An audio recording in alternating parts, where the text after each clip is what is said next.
Militant groups stormed the U.S. Embassy in Manila after the brutal killing of a Filipino transgender in Olongapo City, allegedly by a U.S. Marine.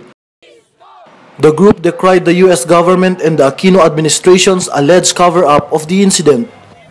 Hinihingi namin sa U.S. Embassy ngayon na palapasin itong U.S. Marine na ito na sangkot o patay kay Jennifer Laude at sakaling palapasin nila ito, isa lang na agad proper na investigation sa pagitan ng korte ng Pilipinas. Kailangan din hindi lalabas, hindi ma-exclude yung option na siya ay makulong sa pinangguan ng Pilipinas. Hanggang sa ngayon, si Jennifer at lahat ng mga pinaslang ng U.S. Army ay hindi pa rin nakahawig ang hustisya.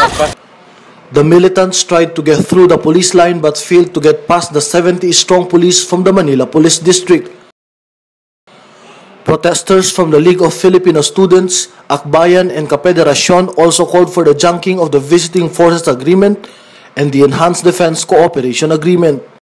Sa pagkamatay ng ating mga kababayan, katulad ni Jennifer, ay pagbuong lakas pa nating ipawantila, ipaglaban na kailangan ibasura itong mga palisiya katulad ng Enhanced Defense Cooperation Agreement, Visiting Forces Agreement, at lahat ng mga di bantay na kasunduan sa pagitan ng US at ng Pilipinas.